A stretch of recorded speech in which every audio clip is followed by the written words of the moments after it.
When I was 17 in my last year of high school, I was finally starting to hit things off with a girl I liked. I'll call her Lynn. Lynn was a big pot smoker. At the time it really wasn't my thing, but I went along with it just because. I live a couple blocks from her, so I always walked before I got a car. Across the street from her house is a park. Commonly at night she'd instant message me on AOL to come hang out at the park. Sometimes we'd just sit on the playground at night and talk for hours. Sometimes she'd convince me to smoke with her. It was always such a private place to hang out and talk, especially at night. A line of thick trees surrounded the playground as well, creating a wall of sorts. Well, one night we both snuck out around 12 and met at the playground in the park. We talked for a while. Then Lynn perked up, playfully hit me on the shoulder, and said we should play hide and seek. It may sound immature for a couple seniors in high school to play hide and seek, but it just seemed like it would be fun. She told me to go to the trees and count to 30. When I was done, my first instinct was of course to check the playground, and if she wasn't there, I'd move on to the picnic bench area. We always had flashlights on us when we went to the park, because this was before everyone had phones with flashlights in their pockets. I stepped from the grass onto the wood fiber mulch surrounding the playground. I aimed my flashlight up to the playground, because I guess I was too lazy to go up there if I didn't have to. You know those big plastic circular things with a bunch of tiny holes in it that a lot of playgrounds have? Maybe not, but there was one of those things up at the highest level of the playground, and through a bunch of holes, I could see what appeared to be skin and a jacket, but what stood out the most was her eye peering through one of the holes. Instead of going up there right away, I decided it would be fun to kind of mess with her. I waved the flashlight around the playground, pretending like I didn't see her.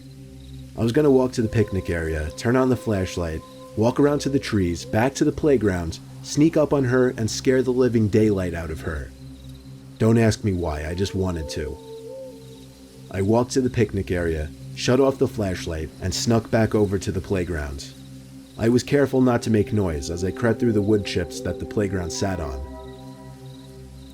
Before I could even step foot on the first platform of the playground, something grabbed my arm and pulled me. I actually screamed, but stopped when I heard Lynn's laughter.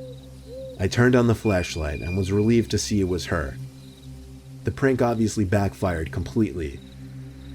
After that, we went back up to the second level platform of the playground that we always chilled in.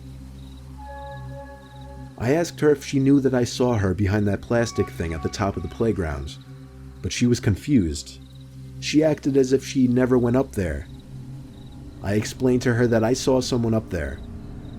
We both looked up as the tiny creaking sounds we had been hearing every so often suddenly made a disturbing amount of sense. I aimed the light up there, which revealed someone's head hunched over the railing of the platform above us. At the same time, we heard footsteps kicking the wood chips around right below the platform we were sitting on. I made the first move for us to run, and Lynn followed suit.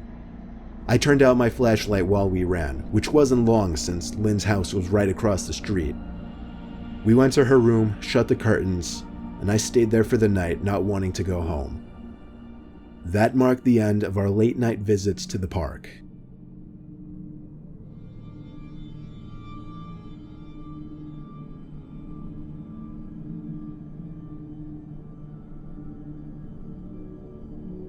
Do you have any memories from when you were a little kid that just make you uncomfortable to think about? Especially since you were so young at the time that you didn't know any better? Well, this is mine. My mom used to take me to this really big playground in my town. And when I say really big, I'm not exaggerating. It was probably the biggest playground you'd ever see. If only I knew the name of it. The playground was entirely wooden, and every Saturday and Sunday there would be at least 50 kids playing across it, with the parents all tucked away in the shaded area reading their magazines and whatnot. One typical busy day at the playground, I was running along a big open platform when an older woman stopped me and said hi. She kept going on and on about how cute I was, and how she loved my blonde hair.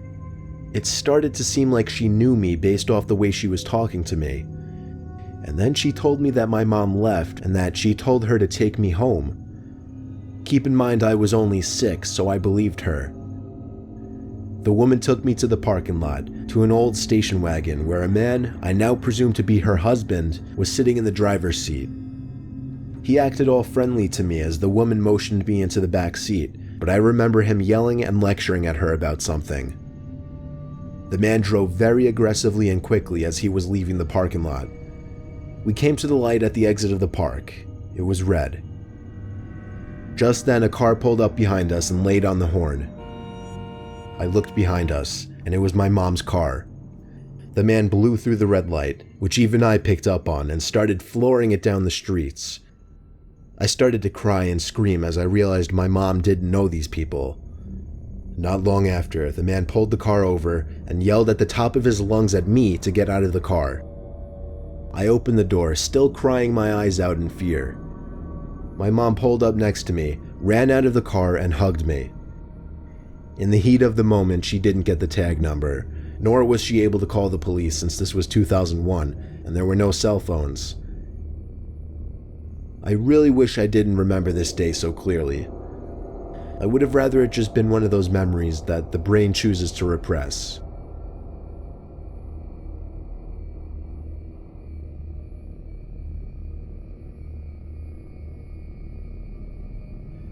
I'm a single father currently living with my 5-year-old son. I have an old wooden playground in my backyard. It has a tire swing, monkey bars, and a big slide.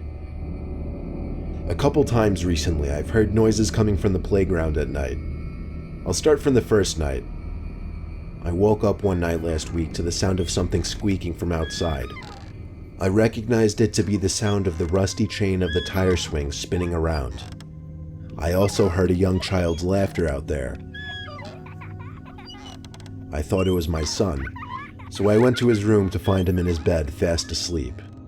My heart dropped as I saw him in his bed. That meant some stranger was in my yard. But when I opened the back door to the backyard, there was no one back there. The tire swing was spinning slowly, however, as if somebody had just gotten off of it. I chalked it up as some kid just sneaking into my yard and went back to sleep. The next night, however, I woke up again to the sound of someone stomping up and down the slide, once again accompanied by the sound of a child's laughter. I checked my son's room once again to find him in bed.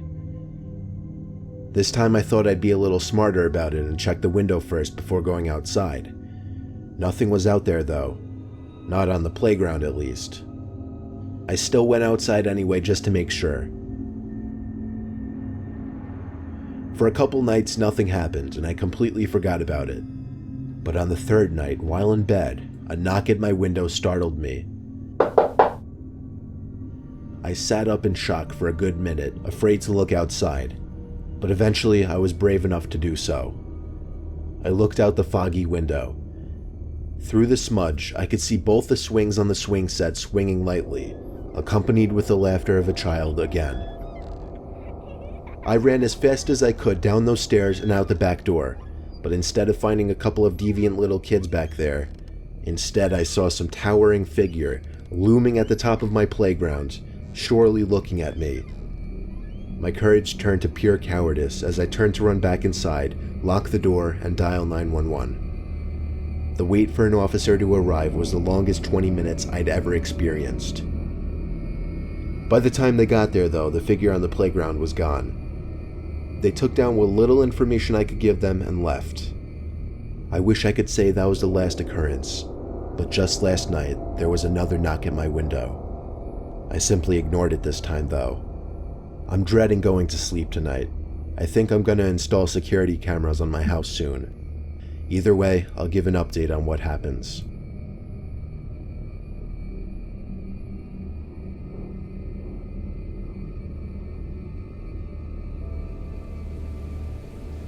I was 13 years old. My bedroom window faced the playground outside. It was a hot spring night with a light rain, so I had the window open, allowing me to hear the raindrops, as well as a strange squeaking sound. It really started to get annoying, so I went to the window to see what it could be. There was someone sitting on the swing set. I nearly screamed, but covered my mouth instead. What was really scary was that the swing was in the direct line of sight from my window, and the person on the swing was staring straight at my window. I could only hope they didn't see me. I was too scared to go across the house to my parents' room. Instead, all I really wanted to do was hide in my bed and hope they would go away, but the squeaking went on and on. I covered my ears not only because I was scared, but also because of the annoyance of the sound. And finally, at last, the squeaking stopped. I gave it a few seconds before I quietly got out from bed and went back to the window. This time, I actually screamed. The person who was previously on the swing was now standing at most 10 feet from my window, looking in, close enough for me to make out his horrid face, with his eyes locked onto mine. But only for maybe a second or two, because I went straight to my parents' room, screaming for my dad the whole way. My dad looked out the window, then went outside. He came back in 5 minutes later and said there were boot marks under the swings where a patch of mud accumulated, but he couldn't find the person who made them. This was 100% the scariest moment of my life.